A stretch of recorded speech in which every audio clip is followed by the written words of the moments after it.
Just a few miles away from the Gulf of Mexico, we're inside Vipe Sports Stadium in Houston, Texas. Welcome in to the broadcast booth. It's Chris Curtis, it's Eric Vinson. The Denver Night Wings travel to Houston to take on those Houston Headhunters. Eric, how you doing, sir?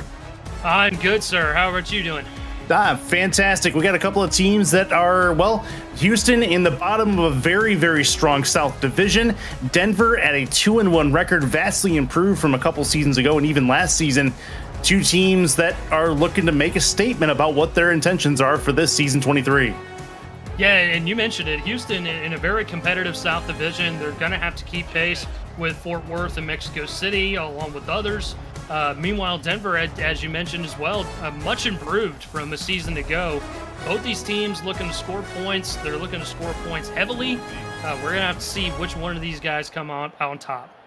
There you go. Night Wings are going to receive the ball first as they will bring their offense out onto the field to get things started today, week 4 already. Hard to believe this season has already gone a third of the way through after this game is over. Ball is on the tee, hands in the air. We are underway from Houston. This will be returned. No, it won't. It'll be touched back about 10 yards deep in the end zone, and that'll bring out the offense for Denver, led by Gene Struthers, Bailey O'Shaughnessy, the main halfback, Ari Mills, the fullback, a quartet of wide receivers, Dalton Barker, Logan Keel, Jeremy Mosley, and Dylan Lewis, tight ends Chris Altair and Marquise Sango. On the receiving side, you have Marcella Martin and Carly Forge, your guard and center. Split backs to start things out, and they'll move the receiver in motion. That is Jeremy Mosley in motion. This will be a throw from Struthers on first down. Pump fake, now he'll run. Tucks it and slides after a 5-yard gain. Watch out for that from Struthers. Not a big part of his arsenal, but he will do it. No, and it's a good start there for Struthers. Very smart move. Go ahead and pump fake. What you were looking for wasn't there. Go ahead and tuck the ball and run. Get what you can. Live to fight another down. 6'6", 225, so he's not exactly a small human being running at you. Heavy set look on 2nd and 5. In the splits. As the football, handoff through the middle. Broken tackle, and the linebacker will bring him down. And that is O'Shaughnessy's first carry of the ball game, 3rd and 1 for Denver. Yeah, and Bailey O'Shaughnessy, he's going to get a heavy dose of running here in this offense for Denver. They like to focus on the rushing game, understandably, for Bailey O being back there. So we'll have to see how it all shapes out. That is a first down as well. That was the backup halfback again who brought that forward, got the first down. That is Dorsey Levens, the backup halfback, gets the first down for them. Struthers back in the huddle and back on the line. Struthers will back up, now throws, tips it over the middle, and that is incomplete. Good tip there from the Houston linebacker to knock that one aside. Yeah, I don't mind Struthers going that route. He had one-on-one coverage there with Chris Britton III, one of the linebackers. That's a mismatch with the wide receiver. Go ahead and throw it that route, see if it can happen. Didn't happen on that time around. 2nd and 10, Struthers under center. Going to move Logan Keel in motion to the top of your screen. Looking to throw this 5-step drop, plenty of time. Now he'll swing it left side. That one is incomplete. Very well timed on the coverage as he's looking for Keel. The hit came at just the right time. I think we're going to see that a lot, Curtis. Both of these secondaries, very hard-hitting secondaries as well. You got some big names on the back end there. They're going to go ahead and lay those big hits, jar the football loose, even if it looks like it's going to be a completion. Hands for them with the bunch to the right, 2 to the left as well. Struthers, plenty of time, moves out of the pocket. Left side, that one is caught. Great throw, better catch by Jeremy Mosley. He has Denver working on a first down. And that is what you're going to look for from your wide receivers in a closely contested game like this. You're going to have guys that you need to make clutch catches like that, one-handed in coverage. You need that to happen in order for you to succeed. That's a heck of a catch from Mosley. Very athletic towards the sideline there. You don't see many one-handed catches like that towards the sideline. He made it happen. First and 10, handoff O'Shaughnessy. O'Shaughnessy's going to get taken down at the line of scrimmage. They'll give him a yard, no further than that. Houston, injury bug last week, 3 injuries, and they still managed to come out on top and didn't necessarily have a whole bunch of trouble. Hopefully they stay healthy this go round. 2nd and 9. And off again. This is through the right side for Levens. He will get them 5 more yards. 3rd and 4. That's the key for Denver, Eric, I would say, is keeping them on schedule. I would agree with that. Go ahead and keep your offense on schedule. Get as much yards as you can through maybe some short passes, some short runs, and see what you can do on 3rd and manageable. Here is that 3rd and 4 play. Houston showing blitz. Play action, and down goes Struthers. Past midfield into Denver territory, and I believe that is KT Slayer coming up with Denzel Maverick coming up with the hit and the sack. Yeah, and Maverick had a clean path to the quarterback, beat his man off the line. No one is even blocking him, and Struthers didn't sense him. Just an unfortunate turn of events there for Denver, who had a nice drive going there. They did indeed, and now they're going to have to punt this one away. So that is a drive gone for Denver, and it'll bring up the Houston offense here in fairly short order. Punt grabbed, kicked off to the right.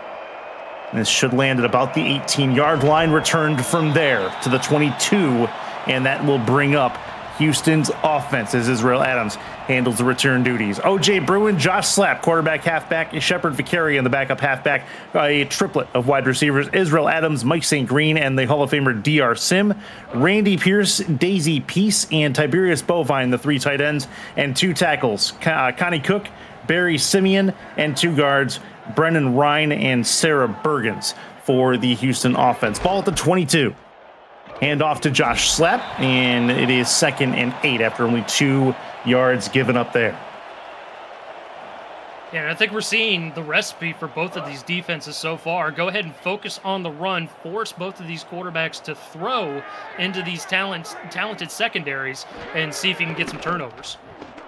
That is Bruin through the middle. That is caught. A couple more yards added on. And that was a ball over the middle that found Mike St. Green. 3rd and 2 for Houston. Last thing they want to do is go 3 and out. Yeah, most definitely, especially when Denver had a nice looking drive there before that sack forced them into no man's land and had to punt. Heavy set look. 1 receiver at the bottom of your screen. That's DR Sim. Pitch play, right side. You're going to try to get through. Not going to happen. That's a big-time hit on 3rd down. Josh Slapp goes down, and so does the Houston drive. They're going to end up punting this away. Yeah, and there are some talented linebackers there for Denver's defense. John Martin laid the initial hit there, and Luis Quintana right there to wrap him up and force the 3 and out. Brian Barker, the punter, will send this up and away past midfield to the 35-yard line, and he is going to get tackled at the 36. So not much going on there for Dylan Lewis, the return man. Denver's 2nd possession. As you mentioned, they had a decent drive, Eric. Nothing doing on the end result, though, as they had to punt it away. Now they get their 2nd opportunity and get to exercise what they learned. Hopefully they can focus a little bit more heavily on this rushing attack, which is going to be their bread and butter here in this offense. 4-3 look on defense for Denver. Looks like a man-to-man look for Houston on the outside.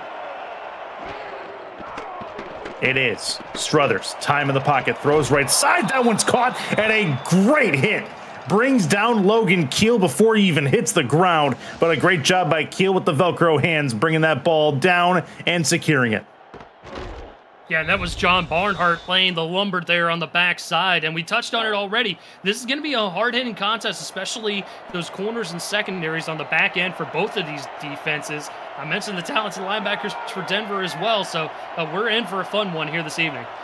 See what 1st and 10 has for us. This will be through the middle. Nothing much happening there. Only a 3-yard gain for Levens. That defense you talked about for Houston. Chris Joseph, Denzel Maverick, your defensive ends. Anthony Stover, KT Slayer, your tackles. Inside linebacker, Jason Peace. Garrett Evans, Chris Britton, the 3rd, your outside linebackers. Cornerbacks, John Barnhart, Kai Cash. Guy Incognito and Brady Clark, your free safeties. Brady Clark, a week 4 re-signing. for what that's worth, and that is going to be through the middle. A couple of broken tackles make it 3rd and 1. Al Ingram the third and Blake Prine, your strong safeties, with kicker Sonny J for Houston. We'll go over the Denver defense next time we see them. 4:13 left in this first quarter.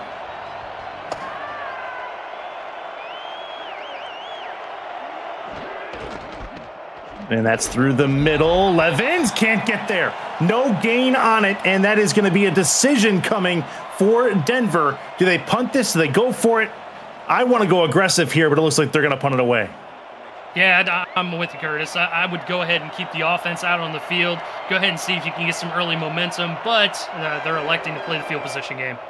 And they will punt this one aside. That's Toby Gowen for the punt out to the 18-yard line. They'll catch it at the 19. Does Adams, and out comes the Houston offense. So their first drive, they were 1-2-3 kick.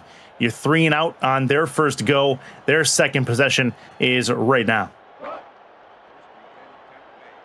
Yeah, and they're going to have to do a better job here with mixing in the run and the pass. Looks like they're going to go with a passing formation to start things off. See if they have it. This will be a throw for Bruin on the pump fake, then sends it deep over the middle. It is intercepted back the other way. That's a big mistake for Houston as O.J. Bruin throws an interception over the right side of the field, and that is going to be Jeff Melanishin with the pick and the return.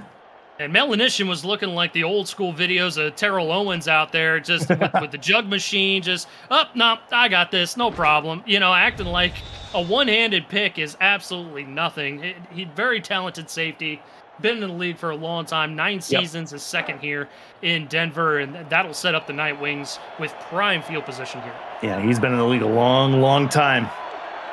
Here we go, 1st and 10.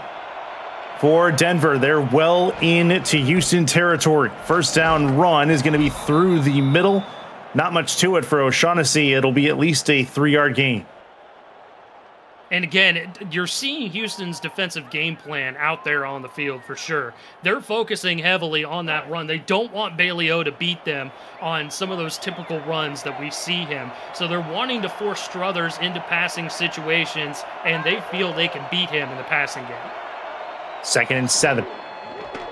Denver looking to make something happen on 2nd down. That's to the outside, trying to get past the flats. That is a 1st and 10. Getting out of bounds is R.E. Mills, number 44, the fullback. His first touch of the game goes for a new set of downs. And that's the benefit that you see for Denver's offense because they like to cycle the running backs quite a bit. If you go ahead and you have them in the passing game in a situation where you got Bailey O and you've got R.E. Mills out there in the same formation, you can go ahead and throw a screen pass like that and still get beneficial yards for your offense. Looking like a tight defensive structure there, trying to keep him in front. That is a 1-yard gain. No further than that. Garrett Evans comes up to make the stop, make it 2nd and 9. Denver's talented linebackers, but Houston's got some talent there at the linebacker position as well between Jason Peace, Garrett Evans, and Chris Britton III. All 3 of them can lay the lumber and are great with run defense.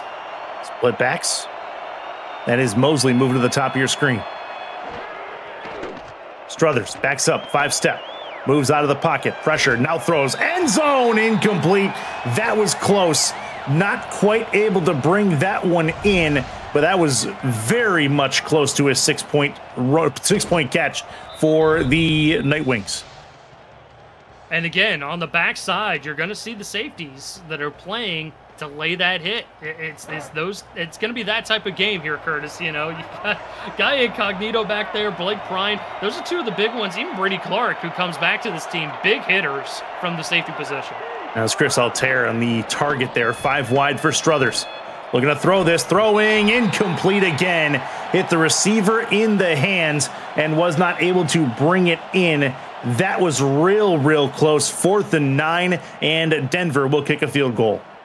Yeah, an ill-advised throw, I want to say, just throwing it into double coverage there. I know what they were trying to do. I know Struthers was looking end zone here, but beneficial for them to get the football back. Kick is up and on the way. It is up, and it is through. 6 plays, only 10 yards for Denver, and Jordan Bradshaw able to put this one through from about 42 yards, and that is good stuff from the Denver Night Wings on this drive, able to take advantage of the turnover. That's the biggest thing, getting points off of mistakes. Even though it's only 3, it's at least something. That's the name of the game. You want to go ahead and get points off of turnovers, even if it's a 3-burger. Go ahead and just put it in there, add it to the scoreboard. Now here comes Houston back the other side. You, my friend, have seen plenty of field goals today. You, the other game you were involved in ended up 9-6, I do believe. It was. And no touchdowns in that one. You have not seen a touchdown yet today in the games you've called. No. And I'm hoping we could see some basketball on grass, so to speak, you know. There you go. That was Indy Nashville for those that missed that game earlier. 9-6. And I believe Indy came out with that one. This is going to be over the middle of the field, and that is incomplete. 2nd and 10, as Israel Adams was a target from Bruin there, but couldn't bring it in.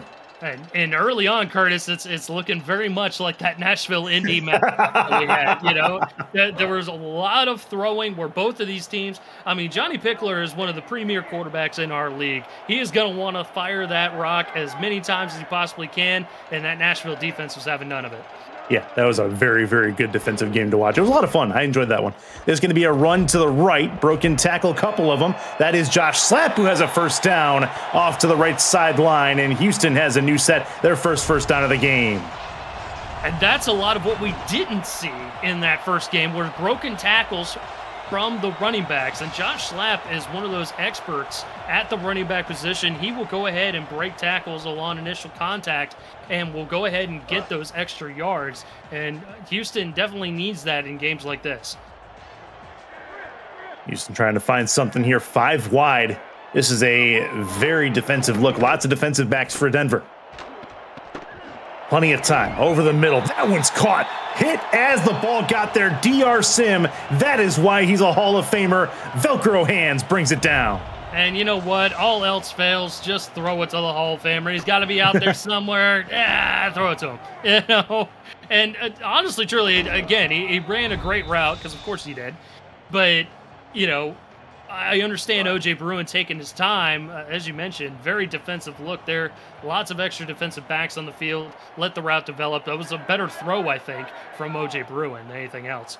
Yeah, lots of patience from him. We'll see how much patience he has here. He'll wing it deep right side. That one's caught. Another spear for a tackle at the 23-yard line. This one for Mike St. Green on the grab, and Houston's cooking on this drive. And, you know, there are other situations like this where you just instantaneously see it. You see your receiver go ahead and get that 3-4 yard gap, and you just throw it pretty quick. And Mike St. Green able to secure the catch even after the big hit in the secondary. 1st and 10, 40 seconds left in this first quarter. Houston trying to end this first quarter with a bang if they can. They're in field goal range. They can at least tie the game. Nickel look on defense. Handoff to Josh Slapp. He will not go very far. 2nd and 9. Coming up on that. That may see us to the end of the first quarter if Houston's not in a hurry. Pretty quick out of the huddle. They've been quick out of the huddle all game long so far. So, yeah, well, they are indeed in that hurry. They're going to go 5 wide as well. This may end with a bang. This first quarter, they lit the fuse. This will be a throw. Bruin looking to get rid of it. Throws over the middle. That is tipped. It'll hit the upright and bounce down. It's incomplete. 3rd and 9 for the Headhunters with 2 seconds left. We get ourselves an extra play there. It looked like it hit Mike St. Green's helmet there, just a little behind him. I don't think he was able to adjust with all the sea of humanity back there in the back of the end zone. So unfortunate for Houston, but they got another crack at it here to go ahead and go on top here at the end of one. That is using your noodle, Mike St. Doss. Nice work. MS-DOS for those who are looking for the acronym there. 3rd and 9. 3 to the left, 1 to the right. Looking to throw this. Chance for Bruin. Throws across his body. That one's caught. 1st and goal, and that's a heck of a way to end the first quarter of play. Mike St. Green making up for lost time there as Internet Explorer finally loads a 1st and goal.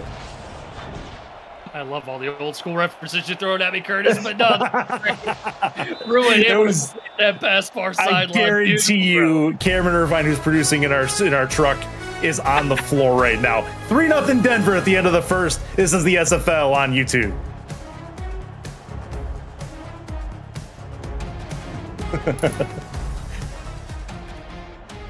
Aerial coverage today is the game brought to you by Dags DroneWorks, aerial photography and videography services for real estate, events, marketing, and more. Learn more at dagsdroneworks.com. Look over the Houston skyline in Houston, Texas, site of the Season 23 convention from just a couple weeks ago. And back here again at Vipe Sports Stadium. This will be a 1st and 10 pitch play, trying to get to the outside. He does. Josh Slap finds the end zone. That is a touchdown. And you know, both of these running backs that we're seeing today, Slap and O'Shaughnessy, both of these guys have similar running styles, and Slap has been the better of the two so far at dispatching early tackles, making sure that he gets into open space and getting necessary yardage there. It was just a couple yards that he needed to get, but he had to avoid 3 different defenders in order to get there. Great run there by Slap to give Houston their early lead. Yeah, 6-3, now 7-3 as Sonny J is going to deposit this into the netting for the extra point, and Houston comes out with the first touchdown of the game and the first touchdown of Eric Vincent's day as well. There's Josh Slap saying hi to mom, and it'll be Denver who gets the ball back trying to answer. Yeah, 8 plays, 80 yards. That's a recipe for success right there. Certainly a far cry from the 3 and out that they had on their first possession, Curtis. Yep, very good, and a lot of chunk plays in this drive as well. Still doesn't take a ton of time off that clock. This will be returned, touched back to the 20 as they will down it there. So here we go. It is the 3rd drive of the day for Denver, which both resulted in a couple of punts. Or, sorry, it was punt, field goal, and then now this from the Denver offense. They'll come out in the quads look on first down. And it's going to be through the middle. Handoff is a good one to Bailey O'Shaughnessy. Get 8 yards, make it 2nd and 2. And lesser running backs, they would have been bottled up right there at the line of scrimmage with those offensive linemen, defensive linemen getting tangled up there, right there. He just hurdles over it and is able to get 8 yards out of it. Great run by Bailey O. Heavy set look, but I think Houston may be mismatched here. Only a 4-3 look on defense. That's a first down and a couple more. That run was not going to be stopped with that formation. It is Dorsey Levens again, first down. And that's going to measure the success here for the Denver running game as well. Dorsey Levens certainly not the type of halfback that you're going to see comparison to Bailey O'Shaughnessy. But if you get yourself in short yardage situations, Levens can go ahead and get you that yardage that you need to move the sticks. 2 to the right, 2 behind. This will be another handoff through the middle, and that is going to be a drag of defenders, 2nd and 2. As Ari Mills, the fullback, goes and gets a few. 7-3 Houston, if you guys are just joining us. Chris Curtis, Eric Vincent in the broadcast booth, and Cameron Irvine doing the producing in the truck, hitting all the buttons. Statisticians on tap as well. Thank you to you guys and everybody in the truck. Makes this game as good as it is. 2nd and 2. This is through the middle. Another handoff and a good one. Make it 1st and 10 for Denver. And that's the other option, too. When you've got a guy like R.E. Mills back there at fullback, he's more of a fullback tight end because of the way that Denver uses him in this offense. But if you go ahead and get yourself maybe a 2nd and short situation, give it to Bailey O, and he'll get the yardage. 1st and 10 through the middle, and that is going to be 2nd and 9, only a 1-yard gain. Top Kiefer and Ron Haynes doing stats for us as well. 2 of the best in the business in the stats truck. So don't expect any stats to be late, gentlemen. You know, just setting the standard. Put them on the spot. Right, absolutely.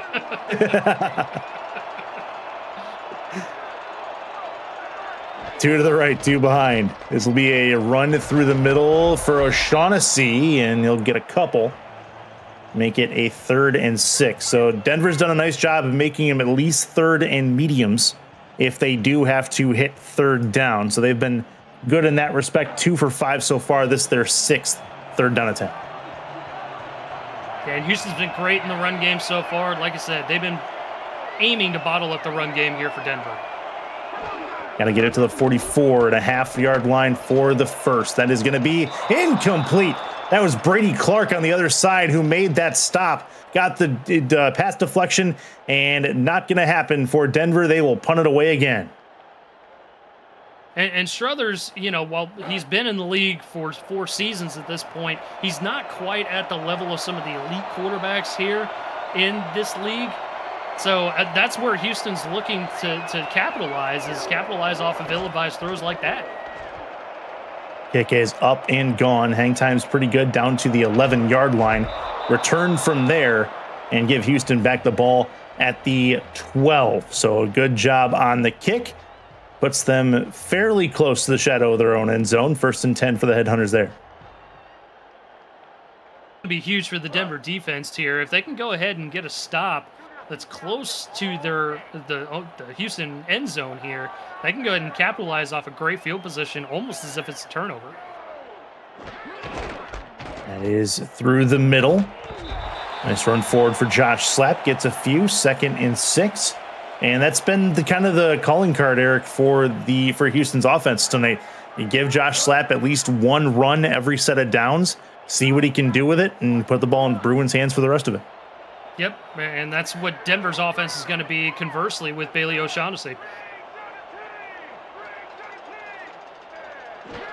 20 yards on 6 attempts for Slapp. This will be through the middle and a 1st down.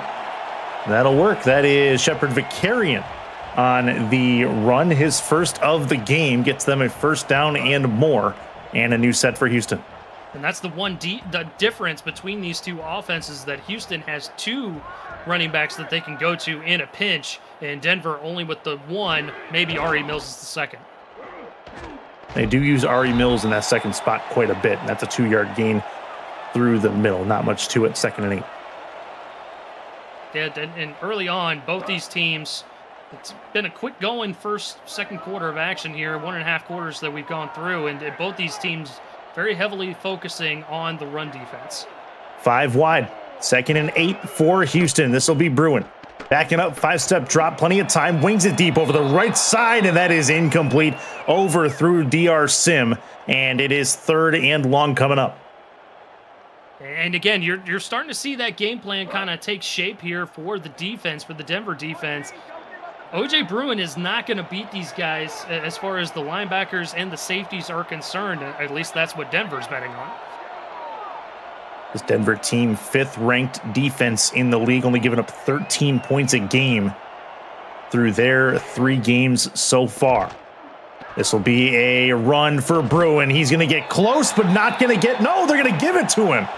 Well, I have a feeling we're going to be taking a retroactive look at this in just a moment, but that probably shouldn't have been a 1st down called that way anyway. I want to say he was at least a yard short on that run, Curtis, and Denver feels the same way as they toss that challenge flag. Yep, indeed, we will take a retroactive look at the plays. Brought to you by Retroid. Get a Retroid console in your hands at GoRetroid.com. So, got to see where the ball's at. And maybe the outstretch, and I don't think this is the proper angle to see it. There, right there is where it would have been closest. Maybe we'll see it here. Yeah, he's at least a half-yard short. At least. Yeah, there's no way this sticks. Yep, definitely overturned, and Denver's going to get the better of this occasion for sure. So that backs them up a little bit. Make sure they don't get the new set of downs. So the right call to challenge that. I think even the blind guys saw it, so they had to throw the red hanky at some point. 4th and 1 coming up, and Houston will likely punt this away. Yeah, good challenge there by head coach Jeremy Vega to go ahead and toss the red challenge flag out there early on. And as you mentioned, Houston having to punt this one away. Denver might get decent starting field position here after this punt. Yeah, winning the field position battle in a game like this might not be a bad way to go. You and I were expecting basketball scores, but the way this is turning out might not be that, as that is returned by Dylan Lewis to the 33-yard line. Here comes the Nightwing offense. They've had some limited success. They had a decent drive going on their first drive, punt. Decent drive on their second drive after the interception, only moved the ball 10 yards, got themselves a field goal, and then a 3-and-out on their latest one. This their 4th possession of the ball game that starts at the 33. Struthers backs it up, looks, throws. That's a hot shot over the middle of Jeremy Mosley. He's got it into Houston territory, 1st and 10. And it looks like if that's the game plan that Houston is going to force Denver into, Struthers is going to have to make some quick decisions. He's going to have to make some tough throws, and those receivers are going to have to hold on to the ball after those hard-hitting safeties and linebackers get to him for Houston. So a good throw, a good catch there, and that'll move the sticks. Under center, split backs formation, 1st and 10. This will be through the middle, nothing doing. 2-yard loss, and that's a big-time hit to take in that spot, make it 2nd and long. Yeah, Jason Peace doing a good job there in run support, right up there on the line of scrimmage and forcing the offensive line back into Levens. Jason Peace, one of those that was injured last week. Still played well, all told, did Houston. Left side, that one is incomplete. I thought he caught that. Very close. Logan Keel got it knocked out of his hands by Kai Cash. Kai Cash, very tough corner to throw against. You know he's going to hit you hard on the other side there. Receivers are going to have to hold on to tough catches throughout this ball game, which is why we're seeing the score sitting where it's at right now. At least we saw one touchdown, Curtis. Yeah, right. 5 wide, throw, right side. That one's caught. And that is a one-handed grab for Jeremy Mosley. Go ahead and make that our Retroid. Nice hands. Catch of the game. And we'll get another look at it here as Struthers just looks and finds the small hole in that zone defense that Houston was throwing at Denver, and a great catch. Way to hold on to the ball. Jeremy Mosley with the nice hands catch of the game from Retroid. Get the only game with your player in it. Play it on your Retroid console at SFL 4K 23. 2nd and 4 for the Night Wings, as that is Bailey O'Shaughnessy moving the ball forward. They're deep into Houston territory. This is a solid chance for them to do something just south of halftime as we get closer to that whistle. We have a chance to take the lead back in this one.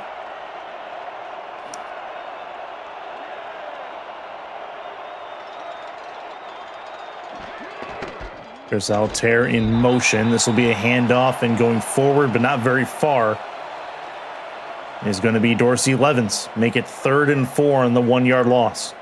And I think Denver maybe needs to go to a little bit of play action, because that instant reaction for the linebackers is to go ahead and play up on the run. If you throw a little play action in there, might freeze them and get a big play. Looking to throw this, trying for a big 3rd down conversion. Over the middle, tipped and incomplete. What a tip that was to knock that one down out of the air. And that's exactly what you need if you were Houston, forcing the field goal try instead. Yeah, and Chris Britton III doing a good job lurking out there in covers. That's what you want to do from the linebacker spot. Get it to a point where the quarterback doesn't see you and make a play on the ball. Jordan Bradshaw, left-footed kicker from the right hash, kicks it up and through from 44. 8 plays, 39 yards, 2 field goals on the day for Denver, and they have a 7-6 deficit. Yeah, this one right down Broadway. A good drive again for Denver. They're starting to kind of get the gears to kind of meld together. Everything's working properly. It's just not 100% going at all force. 83rd field goal make of Jordan Bradshaw's career, and that is going to be up and gone. A touchback to the 20-yard line. Taking a look at our game stats for both teams. Offensive yards, pretty close. Rushing yards, pretty close. Or passing yards, pretty close. Rushing yards, it's a little bit of an edge to Denver. They've been a little more effective in that department.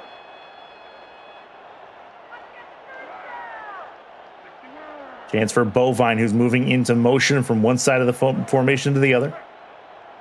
From the 20-yard line, Bruin on the drop play will hand it off to Josh Slapp. 6-yard gain, a 2nd and 4 for Houston. And a good job staying disciplined there for those Denver linebackers, understanding that the delay was coming and making sure that they stopped him before the 1st down yardage was obtained.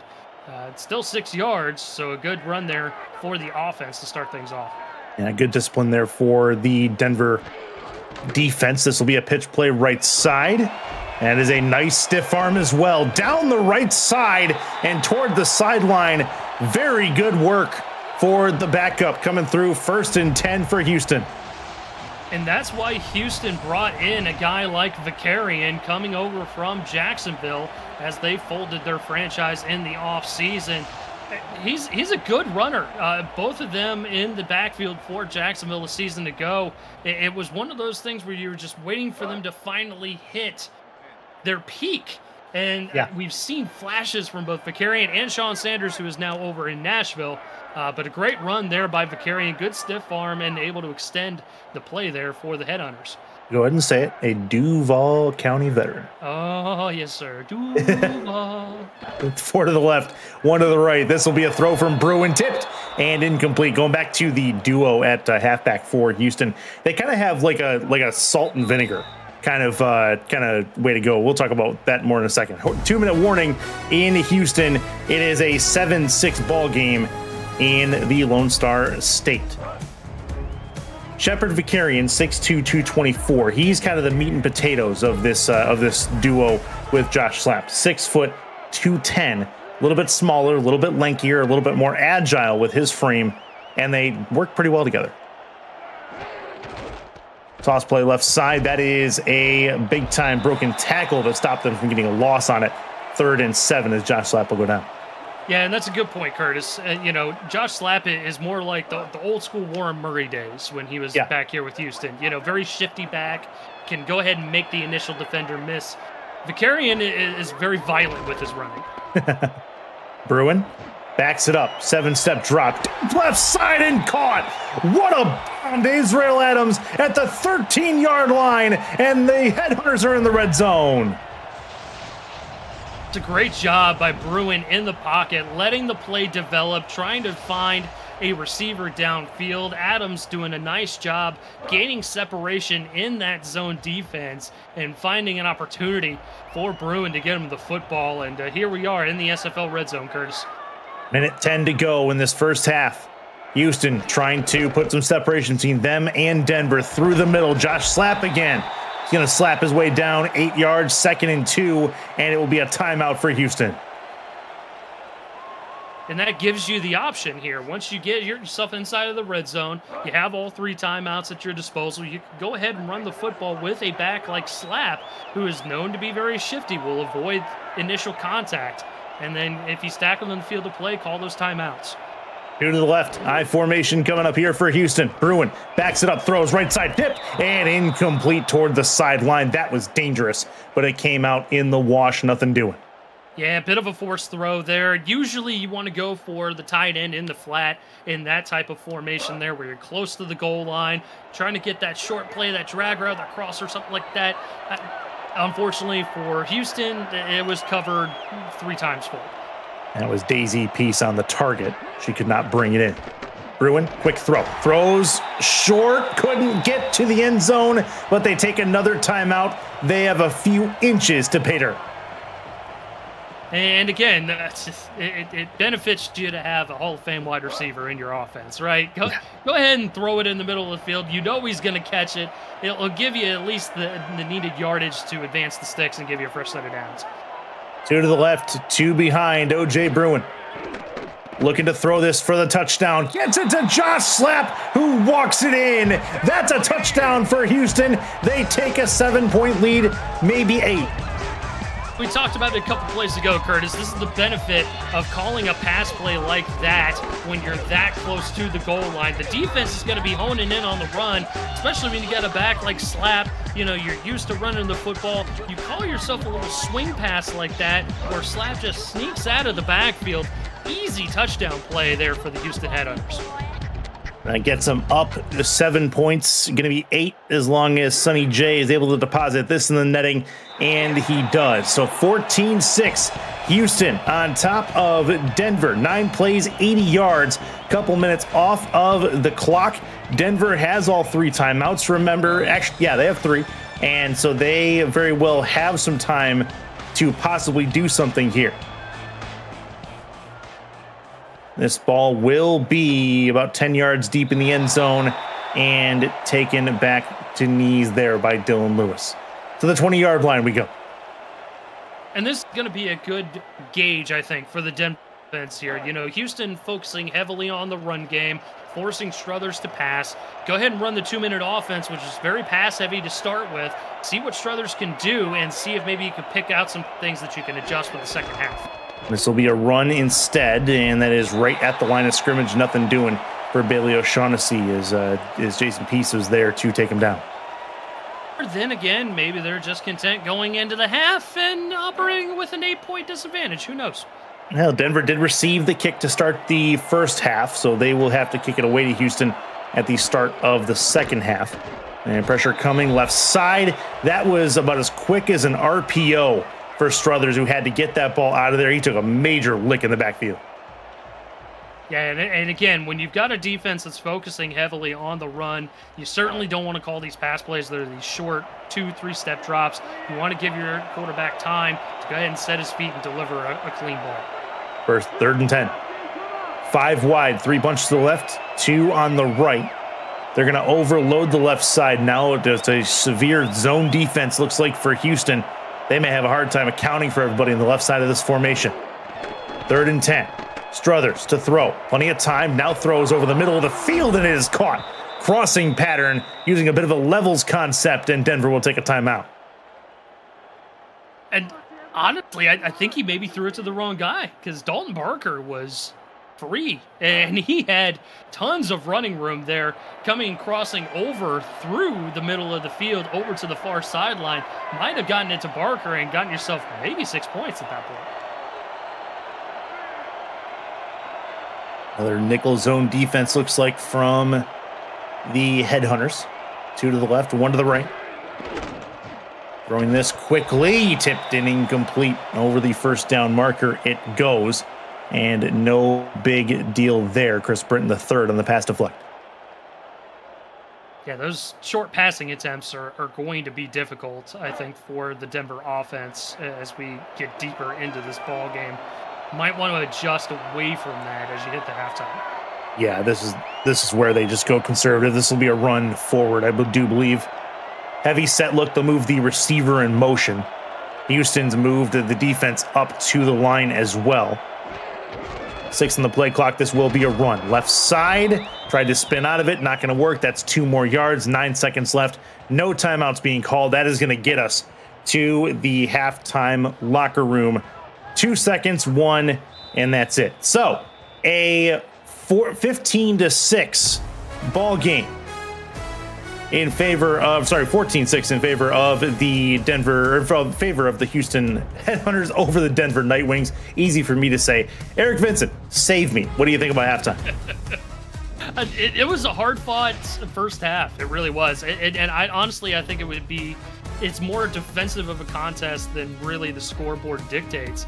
You know, Denver doing a nice job taking advantage of the turnover they got early on, got a field goal to go ahead and take the lead. Houston doing a nice job, I think, through the passing attack, and the receivers are holding on to the ball a little bit better than possibly the Denver offense so far. We'll have to see if Denver makes any adjustments as they go into the second half. Josh Slapp, your player of the half, 10 carries, 37 yards, has a receiving touchdown as well. Let's step out. That's enough from us, and let's hear from Breaks GPT for the halftime break. We just pulled a full-size Taylor Swift helmet. Shout out to all our Swifties. Travis Kelce. This is a Giants Lawrence Taylor. Patrick Mahomes. Chad Johnson with the Ocho Cinco. We have a Drew Brees. Is that an O.J. Simpson jersey? It's an Aaron Rodgers. Oh my goodness. Tom Brady! Tom Brady! Break into the world of sports memorabilia collecting with Breaks GPT, featuring signed football jerseys, helmets, photos, and more. Breaks GPT offers you the shot at winning autographed and authenticated sports memorabilia at a fraction of the price. Join the community of collectors on our Breaks GPT Facebook page and lock in your shot at hitting a humongous headliner on our site, breaksgpt.com. We are underway. Start of the second half, touchback at the back of the end zone to bring it out to the 20 by Mike St. Green. Houston coming out with the lead, first possession of this ball game in the second half, Eric, and both teams looking for something to break it open one way or the other, and Houston with a real good shot to extend this lead. Yeah, good passing attack so far for Houston. We'll see how Denver responds with the defense. And that is going to be a handoff. Josh Slapp breaks through 1 tackle, can't break through 3, and he'll get taken down just after the first down marker. 1st and 10 for Houston, and he raises the roof. And that's going to be the challenge here, I think, for the Denver defense is, you know, Slapp has had success with getting rid of the initial one-on-one tackle. O.J. Bruin has been fairly efficient through the air, completing a little over 50% of his passes so far with a touchdown and a pick. You know, it's going to be difficult for Denver to kind of hone in on what Houston is going to be doing here in the second half. And be a pitch play left side. Nice little stiff arm there from Shepard. Vicarian gets a 1st down and 10. Well in now to Denver territory. And here we go. Houston starting to make some inroads. Yeah, and I mean, if Houston's going to run the football like this, it's going to be easy pickings here for the Headhunters, as Denver has just had no answer for these Houston running backs once they get out into open space. And check that, just shy of Houston territory there. It's an empty backfield. Bruin, hard over the middle. It is incomplete. That should have been intercepted. 2nd and 10. Quick update from SFL HQ. Cameron Irvine has it for us. Thanks, Curtis. Louisiana, it's just not their night. Down 20-3 inside the red zone. This ball goes off their receiver's hands and somehow finds a defender's. Despite Johnny Reno getting hurt early in this game, Minnesota's still up on Louisiana 20-3. Back to you. Oh, Johnny Reno down, and Minnesota still having a really good day so far, and that is 3rd and 5. And Eric, maybe after the way that Minnesota had their season last season, where they were one of the top 4 seeds, maybe this isn't a fluke. Maybe they are ready to take that next step. That's maybe so. It's certainly looking that way. You know, that this league, much like other football leagues, sometimes you'll see some parity where just a season ago, they're not the same team. Maybe not the case for Minnesota. That's right side. That is incomplete, but a flag as he was basically getting gang tackled down the right sideline. This should be DPI. That's exactly what it is. So defensive pass interference.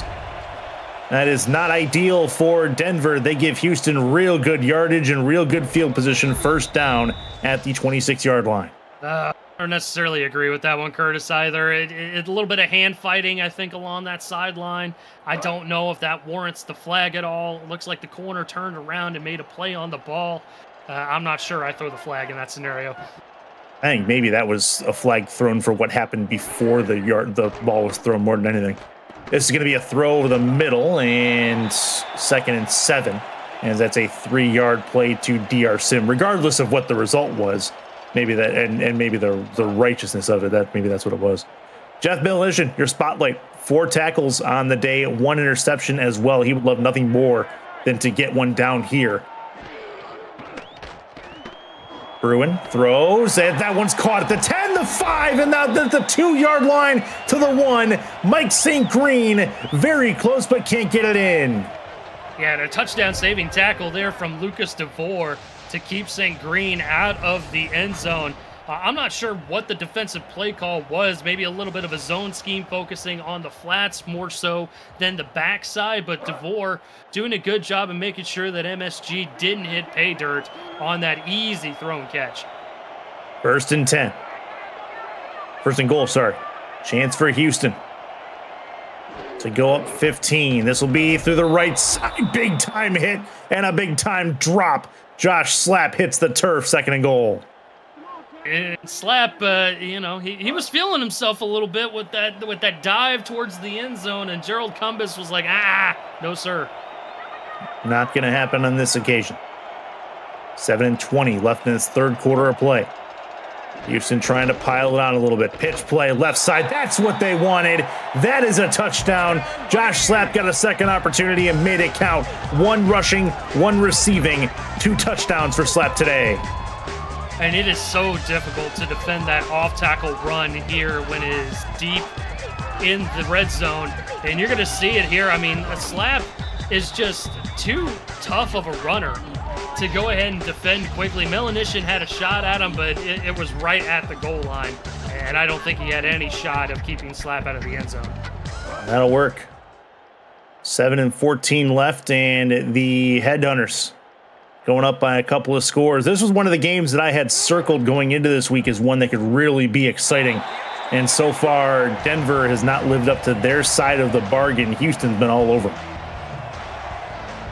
Yeah, Houston has looked good so far, and we touched on that a little bit before the broadcast. Which team was going to go ahead and step up? You know, Denver's had a little bit of a soft schedule coming into it. Houston had a little bit of a demolition last week against Vancouver. Who was going to step up? So far, it's been the Headhunters, as this will be returned back to the 29-yard line from Barker. So here come the Nightwings offense as they get back going again. See if they can get something. They got 2 field goals. One in the first quarter, one in the second quarter. Haven't seen much from them other than that, but a touchdown would certainly bring them right back into relevance in this game. Certainly not out of this ball game yet. One possession ball game if you hit the end zone. Looking to hand this off on the draw play through the middle. Not much to it for R.E. Mills, but a decent run forward that'll make it second and manageable. And I think that's a good call. You want to go ahead and test the waters for this run game here in the second half and see if Houston is still heavily keying in on that run game, which is your bread and butter in this Nightwing offense. 2nd and 5. Looking to hand this one off. This is not going to go far, but it is something. And that'll bring him down to 3rd and 4 coming up here. How many likes does this video have? Give you a chance to look. Now, either way, it's not enough. Smash that like button, subscribe to the channel if you haven't already. Make sure you've got notifications on so you don't miss a minute of SFL and SFLM action to help the channel grow through your support. This will be a bomb right over the middle of the field and a big catch for Jeremy Mosley. That is a 1st and 10 for Denver. They needed that on 3rd down. And we've seen a couple of those catches there from Mosley here this evening. Great catch over the middle of the field. He's wide open, so I'm not 100% certain as to why Struthers needed to lead him maybe that much, but either way, great catch there by the receiver to go ahead and move the sticks for the Nightwings. 1st and 10 for Denver. Want to hear in chat from all the people who are first-time watchers of the SFL if you haven't seen them before or are fairly new either way. Definitely want to hear from you in that chat. That's going to be over the right side, caught, and that'll get an 8-yard gain for Barker. Make it 2nd and 2. And those are the type of plays you're looking for from your receivers. You know, a little bit of hand fighting, going one-on-one with the corner. Barker still able to get a little bit of a beat on that ball and make sure that he catches it near that near sideline. 2nd and 2. I formation. This will be a pitch play right side. That's a real good run forward for Dorsey Levens. No, I'm sorry, Bailey O'Shaughnessy, sorry. 1st and 10 with 5.5 to go in this 3rd quarter. And I really thought, Curtis, this was going to be a vintage Bailey O run. Yeah. As Incognito was holding on for dear life, able to bring him down, but still a good run there by Bailey O'Shaughnessy. 1st and 10. Split backs look, they're in field goal range at this point if they need to rely on him. Through the middle. Not a lot going on there, but it is something for Dorsey Levens. 3 yards. And stout look at Mike St. Green on the sideline. Levens is usually good for that type of run. You know, about 3-4 yards. Maybe he'll give you 5, and then go ahead and check Bailey O back into the game and see what he can give you. High formation. Left side, that's Mosley, top of your screen. He'll run a crossing pattern. They'll go his way, and a big-time hit with a 5-yard gain. Not much there, 3rd and 1. And I think they need to keep going Jeremy Mosley's way. He is looking to make those big-time plays. Looks like a little bit of a deflection on the line of scrimmage. He was still able to adjust to the ball and make the catch. Mosley's been good so far. 5 catches, 9 targets, 77 yards for Mosley. That's 84 in white. 3rd and 1. This looks like a chance to run the ball through the middle. Is he going to get there? He does. Nice run through the middle for R.E. Mills. Handed to the fullback when you need a 1st down. And that was a hard-fought run, too. A piece was coming in on the middle linebacker blitz. The run was going right up the middle there, and Mills was able to still get 1st down yardage. Mills with the classic fullback play. This will be pressure, and Struthers goes down in a heap at the 25-yard line, 2nd and 15. Well, you know, Denver did a good job picking up the middle linebacker blitz. The only problem is that they didn't account for the big defensive tackle Stover getting in there and beating his man in about a half a second. 2nd and 15, 3:15 to go in this third quarter of play already. 4 wide, Struthers in some trouble, now throws over the middle, tipped and intercepted. Houston gets the ball back, and going back the other way at the 12-yard line is where they're at. The Headhunters have the ball going right to left.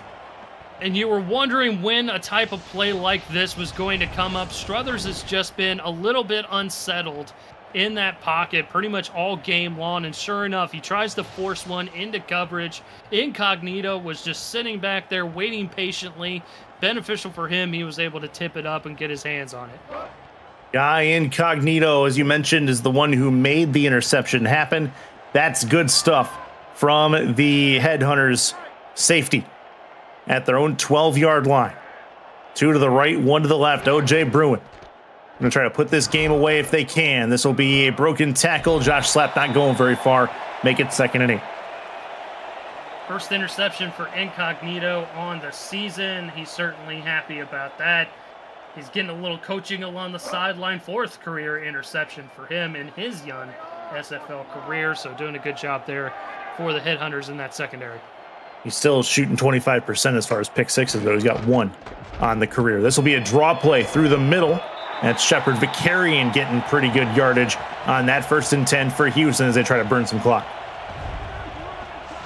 Yeah, and that's going to be the benefit here for Houston with this large lead that they have so far, and 2 running backs that are both very good, very tough runners in their own ways.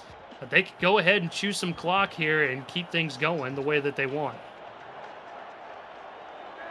And here we go. Jeff Belenician talking a little bit of trash to O.J. Bruin, saying, hey, O.J., throw it my way. This will be a run instead. 1-yard gain. Josh Slapp again with the handoff, and not very far. And he got rid of Stephon Forge, but John Martin right there to make the stop. And these linebackers of Denver are tough. It just looks like Houston having their way with the secondary here, at least for this game. 2nd and 9, just south of 2 minutes left in this third quarter of play. Houston can really start to put this game away with a score on this drive. Denver desperately needs a stop if they can get one. That is a nice stop on defense on that play, at least. And here comes the Houston 3rd down offense. John Martin on the tackle for that play.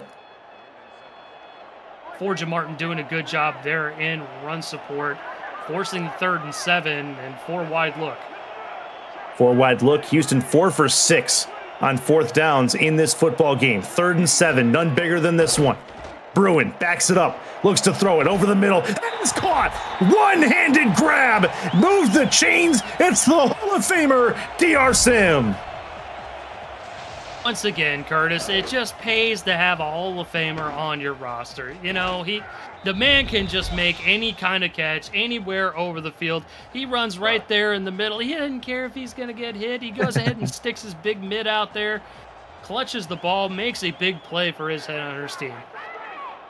Decent day at the office for O.J. Bruin. 10 for 17, $160 through the air. That'll be a run to the left-hand side. Josh Slapp gets them 3 more yards. And we do have a final over there in the other game that we had, Curtis. 23-3, Minnesota able to secure that victory, even, you know, with Johnny Reno going out early on. That is a big-time statement from the Sasquatch as well. 23-3, and hey, we don't need a quarterback.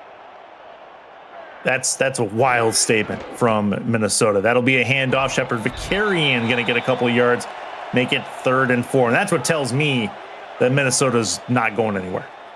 Now, in 21 carries, 153 yards for Colin Hart on the ground in the absence of Johnny Reno, they're going to be a good team and a team to contend with. End of the third quarter. Houston's up fairly large on Denver, 21-6. We'll pause for station ID. Station portion of the Simulation Football League is intended for the private use of our audience. Any rebroadcast, retransmission, or account of the game without the express written consent of the league office is prohibited. Alongside Eric Vincent, I'm Chris Curtis. We've got Ron Haynes and Top Kiefer in the stats truck, Cam and Irvine doing the executive producing for us tonight. Houston moving right to left as the teams change ends. 3 to the left, 1 to the right. That'll be OJ Bruin, though, looking to try to do something here on the spin. He will spin his way to a first down. What a run for OJ Bruin to extend the drive. And that was just an athletic move there by OJ Bruin to go ahead and throw the spin move down, have enough momentum within that spin move to go ahead and get the needed yardage against one of the extra corners that were out there in the formation. Great job to keep the clock going, keep the drive alive. 2 to the right, 1 to the left, a draw play. One more time for Josh Slapp. He will get himself 4 yards, make it 2nd and 6, and Operation Burn Clock is moving at a steady pace for Houston. And that's all you really want to do for Houston's offense right now is just go ahead and chew some clock, short passes over the middle, run plays, whatever you can in order to get yourself in the middle of the field and keep that clock going. 2nd and 6. Hand off, left-hand side. Shepard Vicarian's going to get a couple of yards. 3rd and 2. Guy Clausen in chat says it best. 4, 12, 86, 68, 93. Remembering our fallen SFL members. Along with, of course, the 4th quarter. 3rd and 2. Pitch play, left side. That's a great first down and then some. If he breaks this tackle, he may go. He's taken down at the 17-yard line. Josh Slapp puts them in the red zone. And that was probably the best blocking that we've seen up front for the Headhunters. Fullback goes ahead and lays a block. DR Sim blocking downfield, and that just leaves an easy run for Slapp. And you're right, Curtis. If he had beat that last defender one-on-one, he was going to hit the end zone. 2 to the right. Wouldn't mind seeing OJ take a shot at the end zone here if he has the gumption to do so. Draw play instead. Broken tackle for Vicarian. He will get himself 3 yards. It looked like it probably should have been 4 or 5. He'll get stopped short of that, though. 2nd and 7. Yeah, tough running. Vicarian's that type of runner. Well, he'll just go and run it in the middle of the field, throw some stiff arms, lower the shoulders. He will get rid of defenders in any way, shape, or form he can.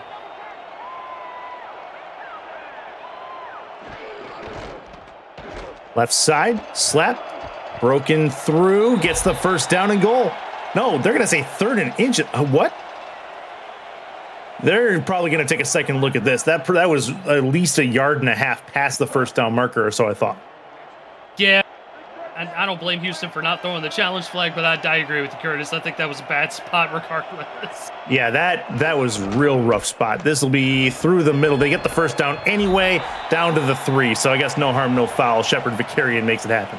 Yeah, patient running there for Vicarian, letting the lane develop so that he could run right down the middle. Slapp sitting at about 89 yards on the ground. Vicarian over 70 yards. Both of these backs doing a great job here running the football tonight. Yeah, exactly. Both of them have all of them. We've had plenty of good runs by multiple runners in this game. Fullbacks, halfbacks, doesn't matter.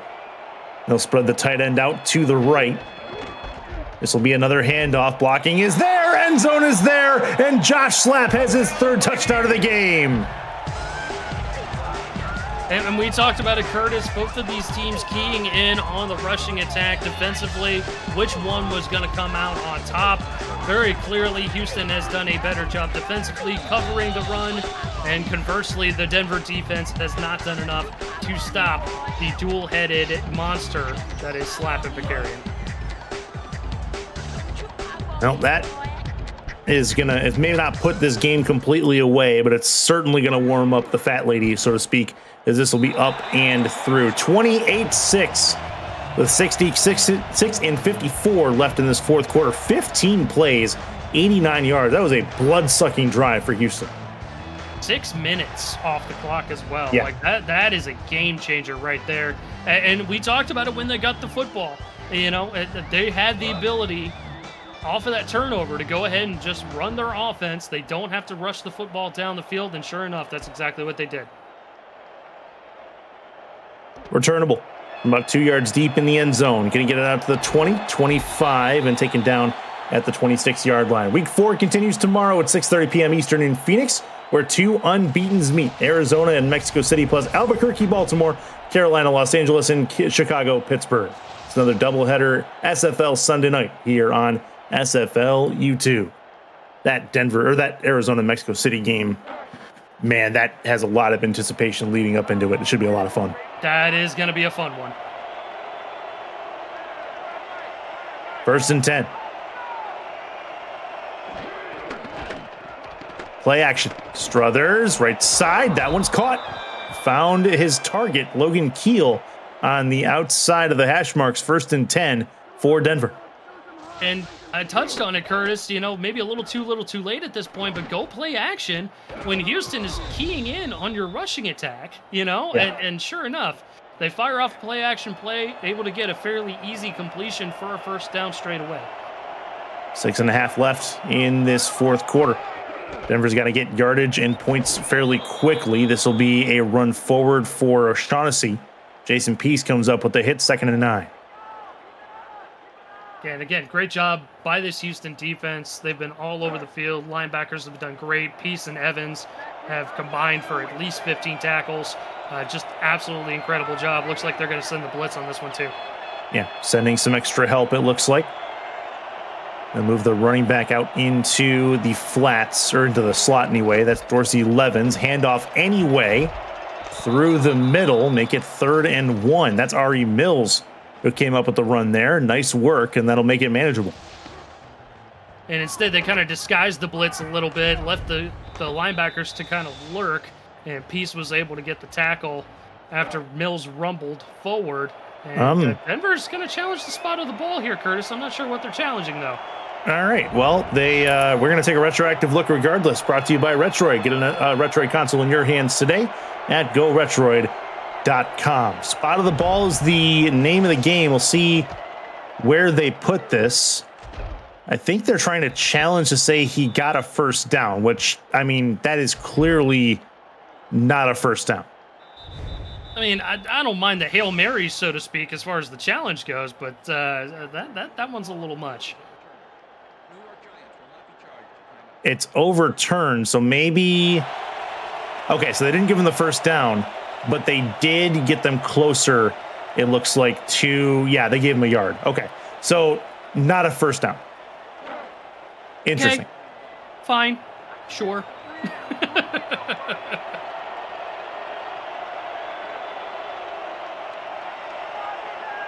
Under center. Hand off, got the 1st down. So, and you know what? Maybe that was the difference. That run forward, I don't know if they would have gotten the 1st down if they don't make that challenge. And again, what do you got to lose at this point? You're down 22 points. You got to go ahead and take what you can get. So might as well throw the challenge flag, see what you can get a better spot. And sure enough, they did. Yeah, they did. That'll work. 5 and 18 left in this 4th quarter of play. They will move Logan Keel to the left side of the formation. In the gun for the first time today is Struthers. Pressure coming. Pitches it off to the right. Jeremy Mosley going to try to break this tackle. Can't do it. 9-yard pass play makes it 2nd and 1 for the Nightwings. And Mosley's been that popular target here all game long for Struthers. 6 catches, 86 yards. And he's done a good job making those clutch plays that Denver has needed. Just has not resulted in points, unfortunately, for them. 4-3 look on defense. See what they have against the rushing attack that's coming at them. This will be a run left side. That's a 1st down, stretched it out to the left, and Denver's going to start their no-huddle process. Struthers, quick pitch right side. That is a chance and a catch. 2nd and 2. They'll get something out of that. Here comes Struthers over the middle again. That one is incomplete. So that was the Chris Altair show. Had a catch, missed the 2nd one, 3rd and 2, and a big 3rd down coming up.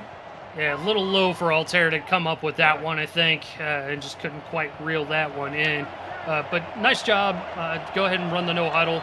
Get what you can out of it. Go ahead and reset off of the incompletion. Now 4 wide. See what they've got. Altair in motion, going to move from left to right on the line.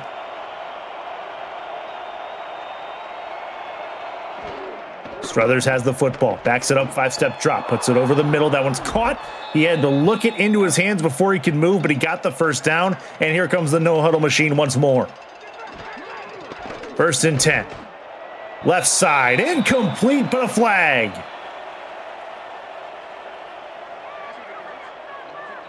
And that is indeed defensive pass interference. That'll put the ball at the 11-yard line.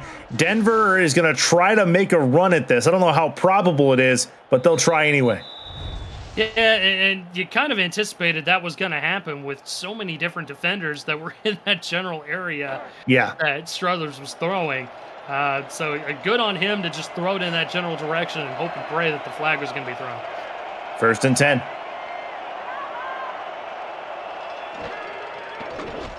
Looking to throw this. Struthers, end zone, got it, touchdown!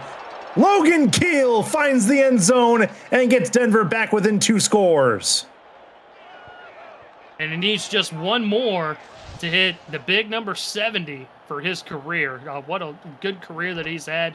Number 69 right there in the end zone. Nice. All right.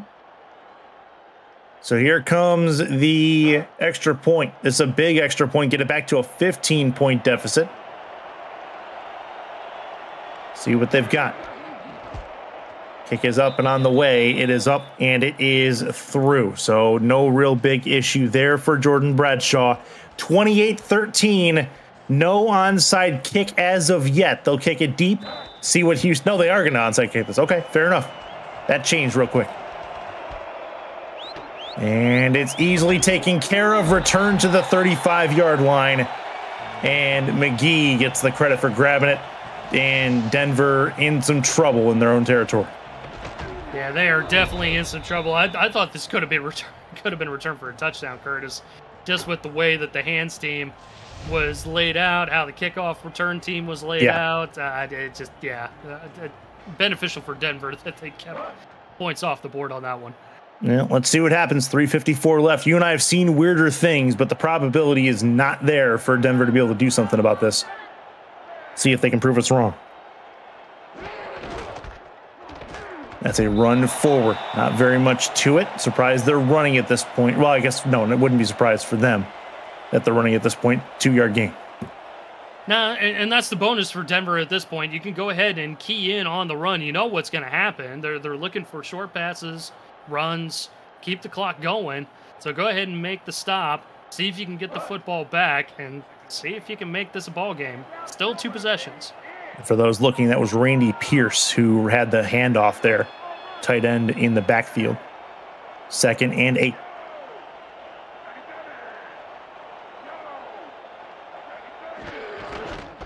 Handoff again. Slap. Gets through with a few yards. 3rd and 3 coming up. Denver has a chance to get off the field here. This becomes a massive 3rd down. And this is going to be pretty much the ball game here, Curtis. I know each team with all 3 timeouts, but you got to go ahead and make a stop right here and get your offense the ball back. They need a stop and then a score and then a stop and then another score, all in 2 minutes and 43 seconds. It's a lot, but like you said, we've seen weirder things happen. This would be the stop. They need the first stop first. That's how it all starts. Houston going to try to close the door. Play is underway. That is a Shepard Vicarian run. He's got the first down, and that very well may seal a win for Houston. And again, that is why you bring in a guy like Shepard Vicarian. He can go ahead and make those hard runs. They're only worth about 3 or 4 yards usually, but they are hard-fought runs, lowering the shoulder, stiff arms, the hard, gritty runs to get yourself the needed yardage to get you some W's in the column. Yeah, what a game this has been for Houston. They came out after going down to Vancouver, a couple of wins in a row for them as we hit the 2-minute warning. That's what it's looking like anyway. Going to go to 2-1 as long as everything goes according to plan with this.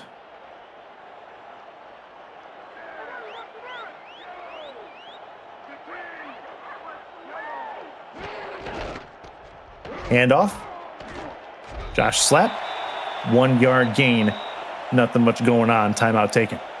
Charleston is going to be the host to the Denver Night Wings on their next go round. That's where the Week 5 matchup is for the Night Wings. And then Houston travels to Carolina in Week 5.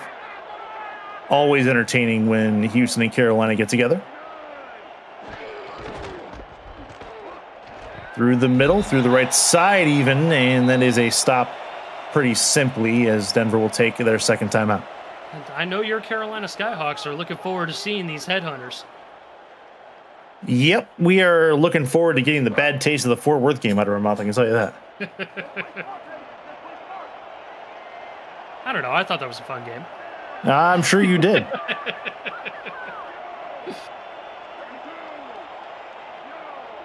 DR Sim goes in motion.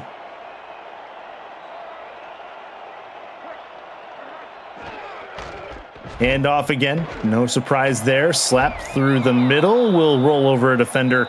Make it 4th and 1. And Denver is going to call their last timeout. Houston likely to kick a field goal here. That should ice things. They may just kneel it. Not sure if they have the time as of yet. This one should be, it will be a field goal. Okay. Sonny J looking to put 3 more on the board. Kick is on the way. It is up, and it is through with 1:40 to go. 7 plays, just 19 yards. And Denver going to kick this one away and watch the last 100 seconds tick by. Yeah, might as well kick the field goal there, put the game out of reach officially. 3-score game at this point. No sense in not kicking that field goal. Returnable from the 3. Maybe they can get something just for stat pad reasons. This is going to be a return to the 30-yard line. They'll say 29 for Dylan Lewis, and it's at least something. Denver has some time. They'll run some plays, but the game has been decided at this point.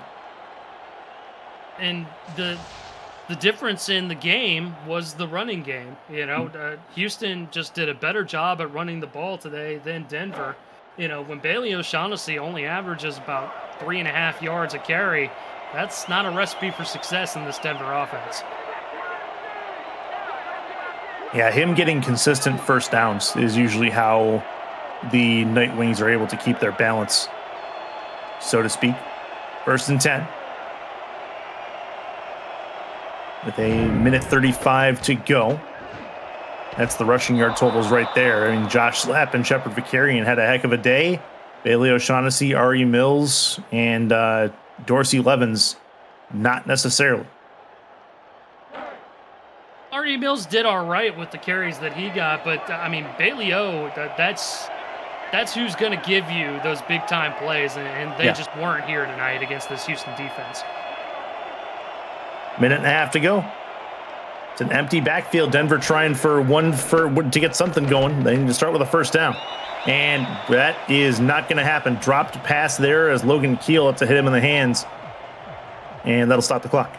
And then add to the fact that the only guy that's, been making those clutch catches that you're looking for is Jeremy Mosley.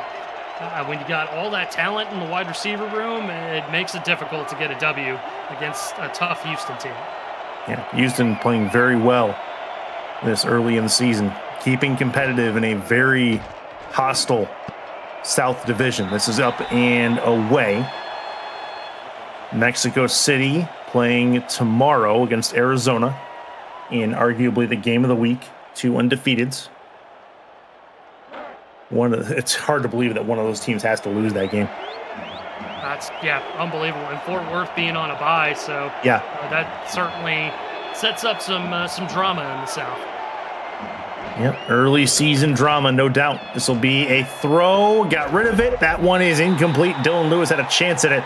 Couldn't get it done. Houston takes over on downs. This game is about over. And that's basically what's happened all game long here for Denver, on offense.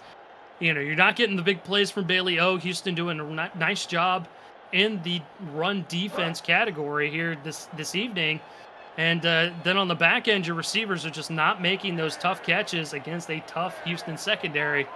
It's going to make it difficult to win against the Headhunters when that's the case.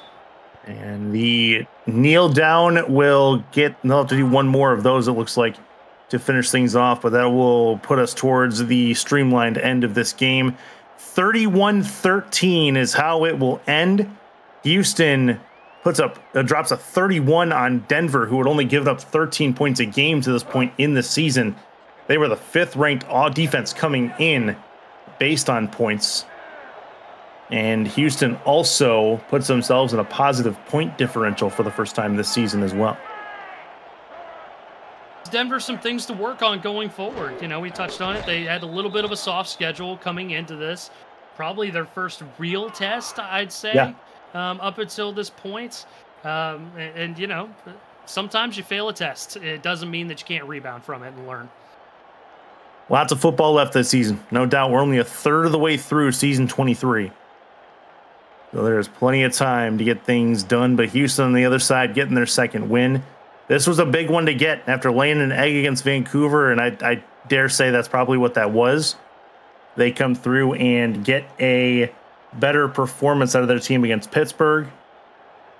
So that was much needed, and they finally come through with a big-time win against another pretty good team. Denver loses this game. This is 31-13. Houston comes out on top. As we take a look at our final stats for the end of this football game, Eric, a game that Houston really started to dominate about halfway through the second quarter. Yeah, and it was a defensive struggle there early on. We thought maybe we were going to see a similar game, Nashville and Indy. But, you know, Houston, they ended up figuring some things out, I think, a little bit quicker than Denver did. Their running game finally came to life, and again, I think that was the difference in this ball game, was that the rushing attack for Houston was far better than the rushing attack for Denver. Two equally matched, I'd say, running back rooms with these two teams, but Houston was just a little bit better tonight. Both teams really good on third down. Houston just got more of them when it mattered. 31-13, your final score. For more, log on to simfl.net. For Eric Vincent, I'm Chris Curtis saying goodbye and good night from Houston.